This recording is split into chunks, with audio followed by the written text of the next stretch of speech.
Hi everybody, it's Tara and welcome back to Tea for Tara. Today I want to talk about a group that I think is completely different from almost anybody else in pop music.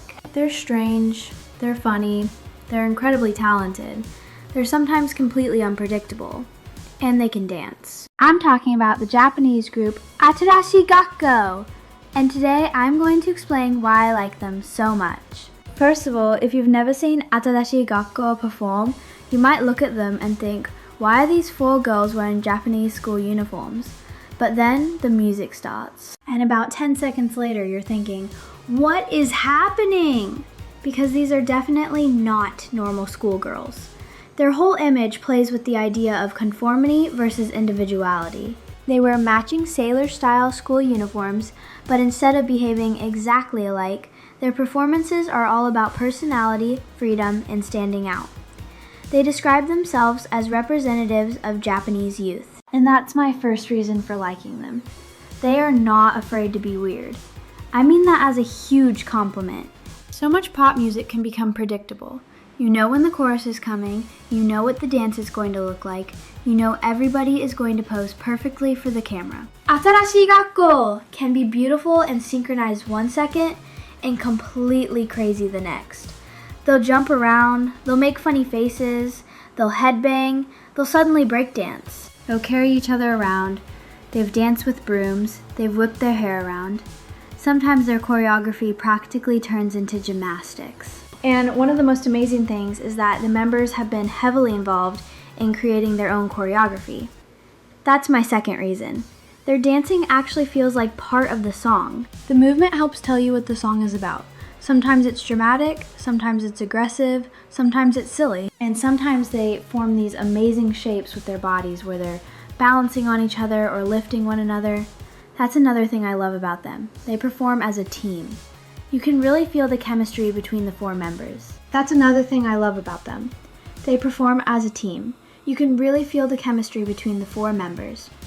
And the members are Suzuka, Mizu, Rin, and Kanon. Suzuka is probably the person your eyes go to immediately when you first discover them. She has this huge theatrical personality on stage. She can be funny, intense, wild, and dramatic. She's often right out front connecting directly with the audience, and her voice can have this really powerful, almost rock and roll feeling. And that makes sense because Suzuka has said that she personally loves rock music. Then there's Mizu. Mizu has those instantly recognizable pigtails, and her movement has this combination of precision and playfulness. She can look adorable one moment and then suddenly become completely intense. Her pigtails almost become part of the choreography sometimes. Musically, Mizu has talked about liking 90s Japanese pop. So again, she's bringing a different personality and musical background into the group. Then there's Rin.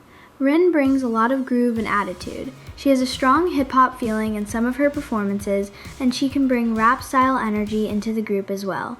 Rin has said that R&B and hip-hop are the music she personally gravitates toward, and I think you can sometimes feel that in the way she moves. And finally, there's Kanon. Kanon has this graceful quality when she dances. Sometimes the others are exploding around the stage, and Kanon has this really controlled, elegant movement. But don't mistake elegant for boring. She can suddenly become just as crazy as everybody else. And that's what's fun about watching all four of them together.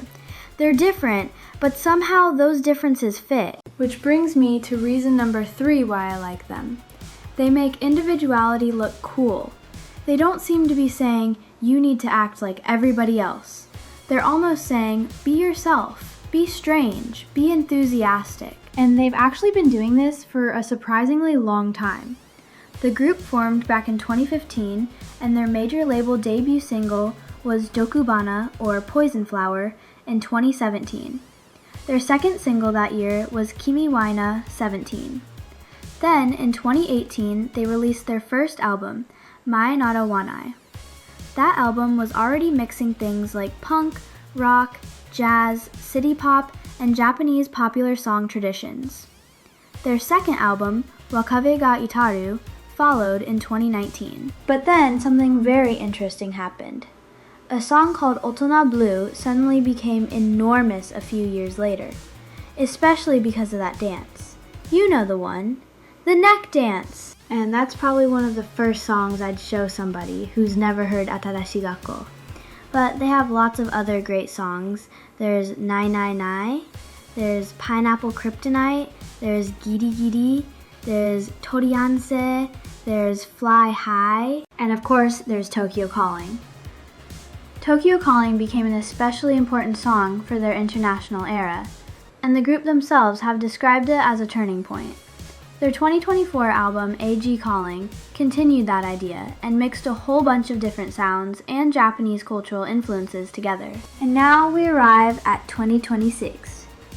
Because ATARASHII GAKKO have a brand new album, it's called From Tokyo with Love. It was released on July 24th, 2026, and it's their fourth full-length album. And I think the title is perfect for them.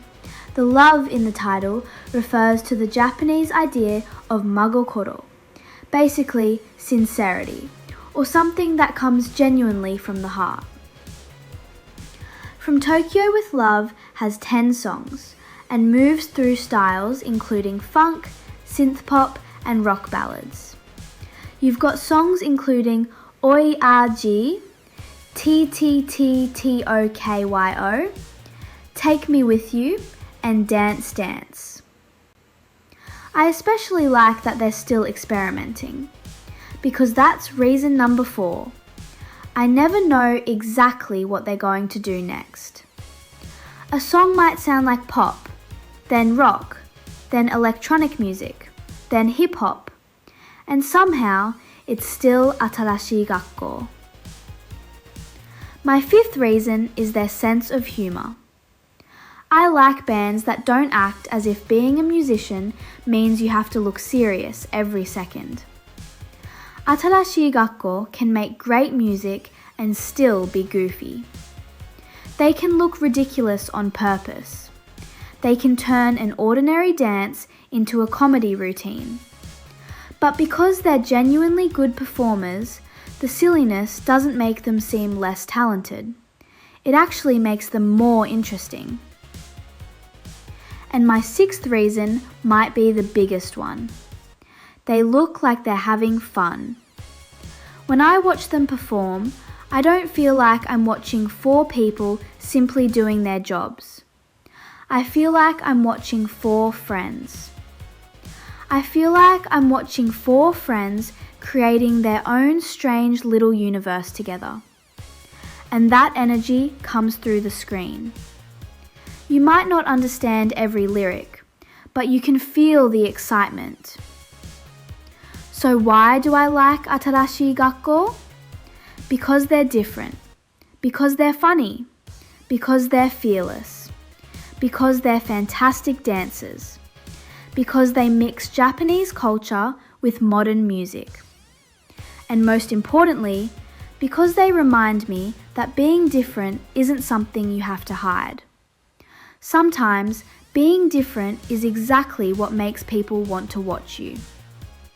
So if you've never listened to ATARASHII GAKKO, start with Otona Blue. Then try Tokyo Calling, Pineapple Kryptonite, Nai Nai Nai, and check out the new album From Tokyo with Love. And definitely watch the videos. With this group, listening to the music is only half the experience. You have to see them perform. I'm Tara. This is T for Tara. And remember, sometimes the coolest thing you can possibly do is be completely, wonderfully, unapologetically yourself. Bye for now.